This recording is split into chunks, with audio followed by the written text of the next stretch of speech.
2021 தேர்தலிலே ஸ்டாலின் டு அண்ணாமலை வரை 10 முக்கியமான தலைவர்களுடைய தொகுதிகளை பற்றி தான் இந்த வீடியோ பதிவிலே பார்க்க போகிறோம்.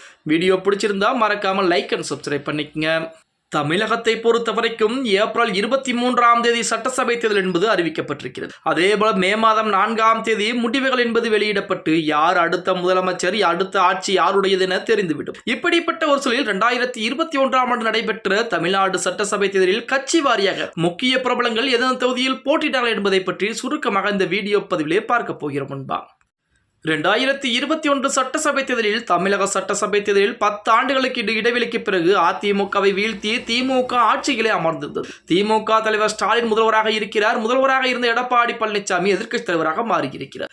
இந்த தேர்தலில் தமிழகத்தில் 234 சட்டசபை தேர்தல் என்பது இருப்பதால் ஒரு கட்சி தனித்து ஆட்சியை பிடிக்க 118 இடங்கள் வெற்றி பெற வேண்டும். அந்த வகையில் 2021 சட்டசபை தேர்தலில் திமுக கூட்டணி 159 தொகுதியில் வெற்றி பெற்றது. திமுக கூட்டணியில் திமுக 133 தொகுதியிலும் உதயசூரிய சின்னத்தில் நின்று பிற கூட்டணி கட்சிகளைச் சேர்ந்து காங்கிரஸ் 18, விடுதலை சிறுத்தைகள் 4, இந்திய கம்யூனிஸ்ட் 2, மார்க்சிஸ்ட் கம்யூனிஸ்ட் 2 என வெற்றி பெற்றிருந்தது. அதே வேளையிலே அதிமுக கூட்டணி 75 இடங்களை வெற்றி பெற்றிருந்தது. அதிலே அதிமுக 66, பாமக 5, பாஜக 4 தொகுதியில் என வெற்றி வகை சூழ்ந்தது. இந்த நிலையில் தான் தற்போது 2026 சட்டமன்றத்தில் என்பது சூடுபிடிக்க ஆரம்பித்திருக்கிறது. அதன் காரணமாக 2021 தமிழக பிரபலங்கள் இந்த தொகுதியில் போட்டியிட்டார்கள் அப்படிங்கிற தகவலும் வெளியாகிக் கொண்டுதான் இருக்கிறது. முதல்வர் ஸ்டாலின் திமுக தலைவரும் தற்போதைய முதல்வர் ஸ்டாலின் 2021 சென்னை கொளத்தூர் தொகுதியிலே வெற்றி பெற்றிருக்கிறார். இவர் மொத்தம் 1,05,522 வாக்குகளை வாங்கியிருந்தாராம். இது 60.86% அப்படின்னு சொல்றாங்க.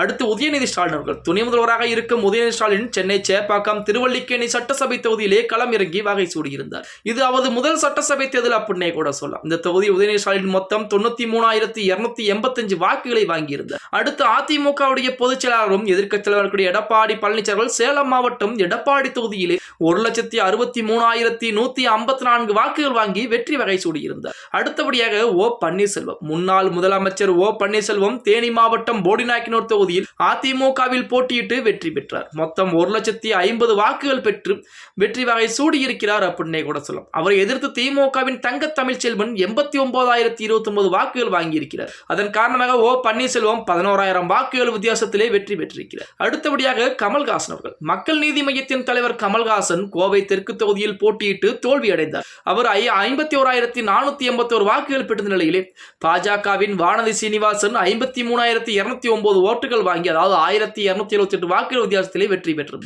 சீமான் அவர்களை பொறுத்தவரைக்கும் நாம் தமிழர் தலைமையுடைய ஒருங்கிணைப்பாளர் சீமான் திருவள்ளூர் மாவட்டம் திருவெட்டியூர் சட்டசபை தொகுதியிலே போட்டியிட்டு 3ஆம் இடம் பிடித்தார். அவர் மொத்தமாக 48,597 வாக்குகளை வாங்கியிருந்தார். அவரை எதிர்த்து திமுக வேட்பாளர் கே பி சங்கர் 88,000 வாக்குகள் வாங்கி வெற்றி பெற்றார் அப்படின்னே கூட சொல்லும். அதிமுக வேட்பாளர் கே குப்பன் அவர்கள் 50,524 வாக்குகளையும் வாங்கியிருந்தார். அடுத்ததாக நாயனார் நாகேந்திரன் தற்போதைய பாஜக மாநில தலைவராக கூடிய நாயனார் நாகேந்திரன் திருநெல்வேலி தொகுதியிலே போட்டியிட்டு வெற்றி பெற்றார் அப்படின்னே கூட சொல்லலாம்.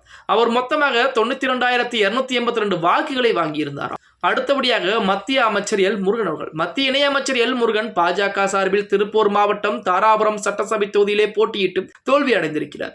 அடுத்ததாக அண்ணாமலை அவர்கள் பாஜகவுடைய முன்னாள் தலைவர் அண்ணாமலை கரூர் மாவட்டம் அரவக்குறிச்சி தொகுதியில் போட்டியிட்டு தோல்வி அடைந்தார். அண்ணாமலை மொத்தமாக 68,553 வாக்குகளை வாங்கியிருந்தார். அடுத்ததாக டிடிவி தினகரன் அம்மா மக்கள் முன்னேற்ற கழகத்தின் தலைவர் டிடிவி தினகரன் கடந்த 2021 சட்டசபை தேர்தலில் தூத்துக்குடி மாவட்டம் கோவில்பட்டி சட்டசபை தொகுதியில் போட்டியிட்டு தோல்வி அடைந்திருக்கிறார். இந்த தொகுதியில் டிடிவி தினகரன் மொத்தம் 56,153 ஓட்டுகள் வாங்கினாராம். அதிமுகவுடைய கடம்பூர் ராஜு 68,556 ஓட்டுகள் வாங்கி வெற்றி பெற்றிருக்கிறார்.